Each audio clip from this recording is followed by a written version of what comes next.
नैहर राजनगर बेटी कहलाती हूँ राजा श्यामदेव सिंह का। मुझसे बड़े भाई का नाम सुबाई नरमनी है, छोट भाई का नाम लहरा कुमार। मेरी माँ ने बहुत प्यार से रखी है सती सोना। अभी जो मैं बातें कर रही या राजनगर से नहीं, मैं अपनी ससुराले से बातें करती हूँ। अगर मैं सासुर का परिचय नहीं बताऊंगी, न जाने दुनिया वाले मुझे नहीं पहचान पाएगी किसकी बहू है और किसकी पत्नी है। इसलिए मैं सासुर का परिचय अवश्य मैं बताऊंगी। सब सुन लियो सोना के मीठी बोल, सुनियो कहानी साथी सोना की।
सास के नाम गई रानी देवाला,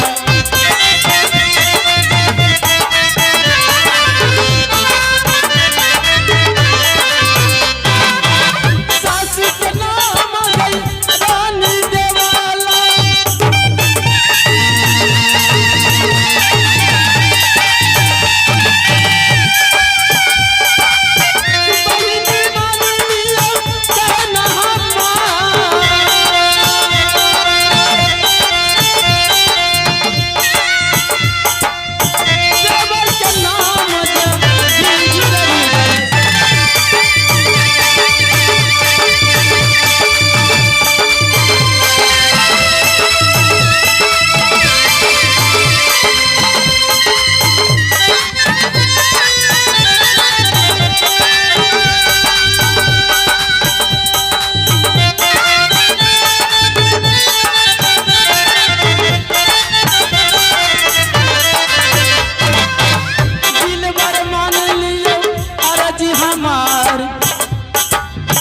देवरानी नाम सती फूल लगी थी,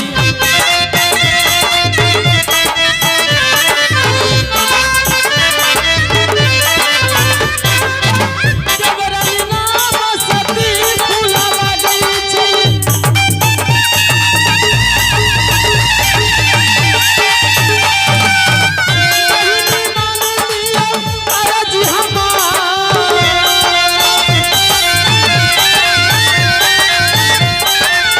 जब तक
देवर मान लियो कहना हमार पुत्री के नाम कंचन कुमारी।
राज्य मोहब्बा ससुर जी का नाम स्वर्गीय वीर जासर सिंह, सासू मां की नाम रानी देवला, देवर जी का नाम जंगी वीर रुदल, देवरानी की नाम सती फुला,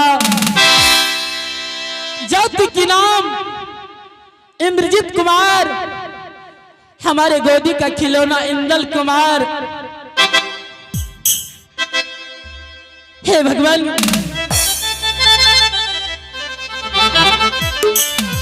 मैं या राज्य मोहब्बत के दरमियानों में भगवान ने मुझे ओद्र से एक पुत्री दी है जिसकी नाम कंचना कुमारी है, लेकिन राज्य मोहब्बत के दरमियानों में मेरे देवर जंगी रुदल प्रतिज्ञा रखा है कि अगर राज्य मोहब्बत के दरमियानों में किसी के ओद्र से पुत्री पैदा हो गई तो मैं उन पुत्री को अपने हाथों से गंगा लाभ कर डालूंगा। एक ही वादा रखा है जंगी रुदल, राज्य मोहब्बत तो डोली आ सकता है लेकिन राज्य मोहब्बत से डोली नहीं जा सकता है। लेकिन भगवान ने तो मेरे ही ओद्र से पुत्री पैदा मैंने दी हूं, लेकिन देवर जंगी रुदल की डर से मैं अपनी जादू की बल से अपनी पुत्री कंचना कुमारी को मैंने अपनी जूड़ा में छुपा करके मैं रखी हूं। जब ये मेरी दिल चाहती है कि मैं अपनी नैन से देख करके अपने पुत्री को गोद में लेकर के मैं खिलाऊं, तब जब ये मैं जादू की वजह से उसे मैं मनुष्य बना करके अपने पुत्री कंचना कुमारी को गोद में खिलाती हूँ, हंसती हूँ। फिर उसके बाद मैं देवर जंगी रुदल की डर से मैंने अपनी जूरा में छुपा करके रखी हूँ, क्योंकि अगर मेरे देवर रुदल की कानों तक खबर चला गया कि राज्य महोबा के दरमियानों में यह पुत्री पैदा हुई है, न जाने जंगी रुदल उस पुत्री को जिंदा नहीं छोड़ेगा, वो गंगा लाल कर डालेगा। हे मां दुर्गा,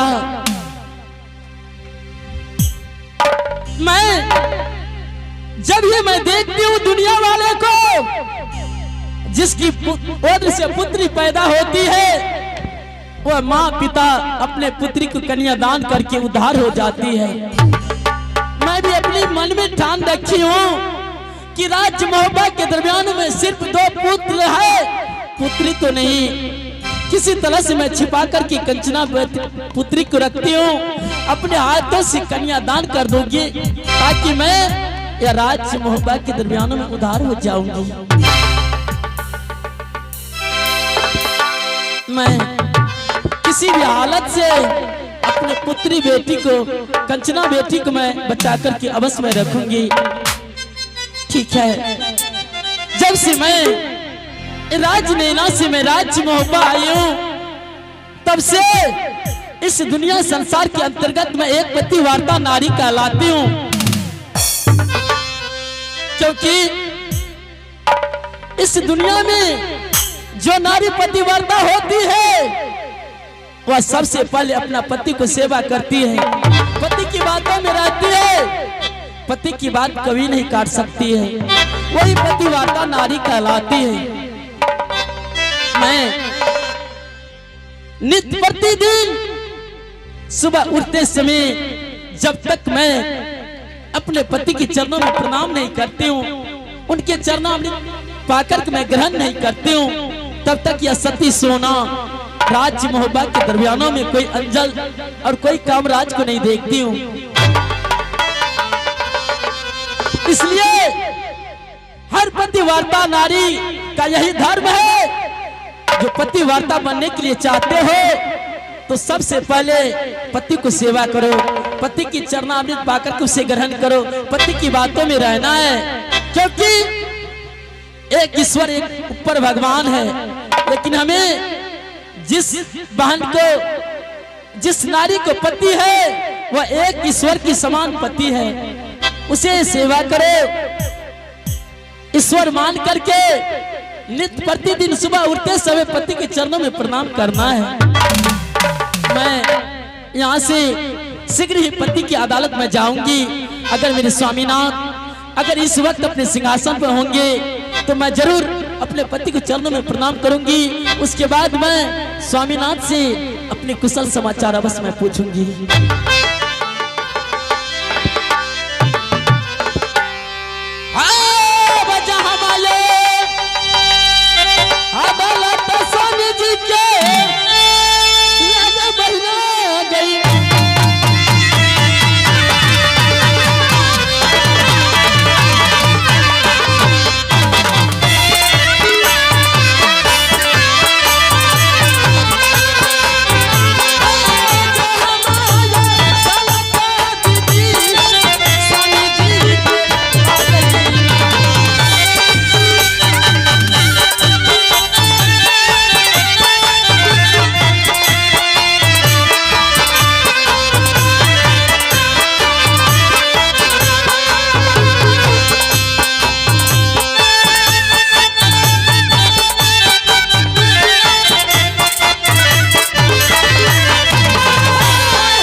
अमरेंद्र जी थोड़ा स्टेज पर चाय भेज दीजिए। अमरेंद्र जी स्टेज पर चाय भेज दीजिएगा।